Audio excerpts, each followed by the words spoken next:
It was late in April 1968.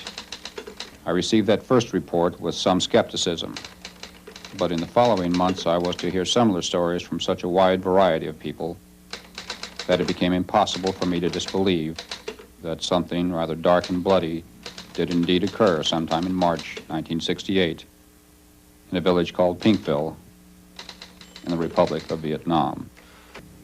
When I sat down with a friend who had been there 3 weeks after the massacre, and we were telling each other war stories, and we hadn't seen each other in 3 months, and I said, "What have you been doing?" He said, "What have you been doing?" He said, "Oh man, did you hear what we did at Pinkville?"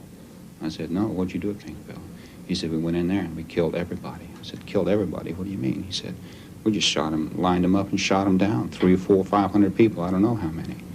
And my immediate reaction was, you know, these no good sons of bitches. Look what they've gotten me into, look what they've gotten us all into. They left me now with a choice to turn in my friends or to be a part of this horrible crime. And I'm not going to be a part of this horrible crime.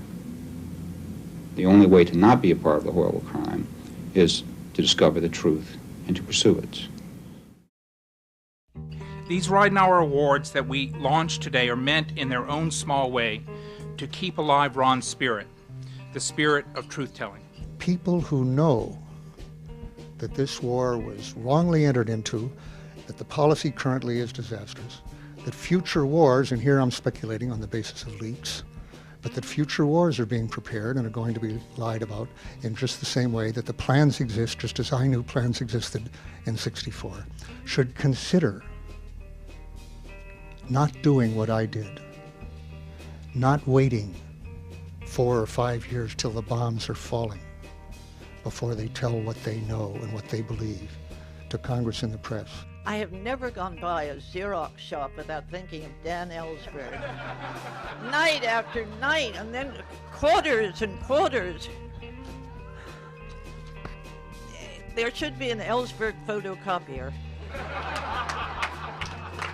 My wife, Valerie, has been dragged into the public square in an unprecedented act to essentially administer to her a public beating because they could not discredit me to the extent that they wanted to do so. I'm sorry for that. If I could give you back your anonymity,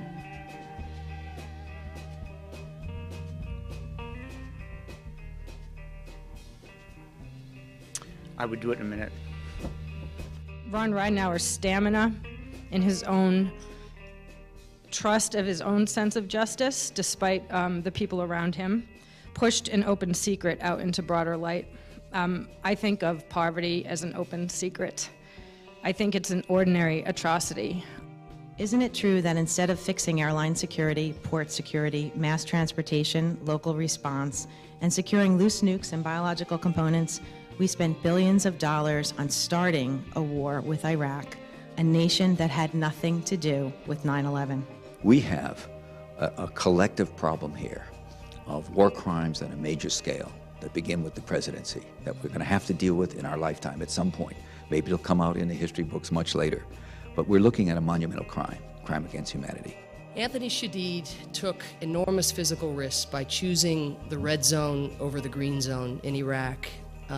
But he did something bolder, same thing that all our honorees have done, and that is he told the truth. But there is a group of people who took a very great and grave risk to help me in my time in Iraq. Without them, my book wouldn't have been possible. And they exemplify the spirit of the Ridenhour Prizes. Those people are the brave Iraqis who work with Western journalists in Iraq. If they, the government, could do this to me, an American, a Navy veteran, a gentleman who voted for George Bush not once but twice, what is exactly happening to the many innocent Iraqi detainees that are currently interred in places such as Camp Cropper throughout Iraq? If we want justice at the end of the revolution, we must choose just means. If we want peace and friendship and poetry and joy and dancing at the end of the revolution, we have to use them as our means on the way to the revolution. So, I hereby declare this room the revolutionary feminist government in exile.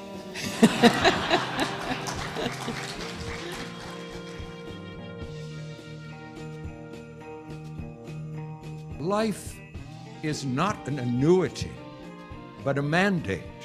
And the mandate is that there is no end to what one human being owes to another, can mean to another. My prayer on behalf of the children of the Holy Land and America is for the gift of courage to Israeli and Palestinian leaders. But particularly on this occasion, I'd like to say, for our own elected officials of both parties and at both ends of Pennsylvania Avenue, that they would have the courage to face the facts and to do what is necessary to return America to its honored position as a peacemaker.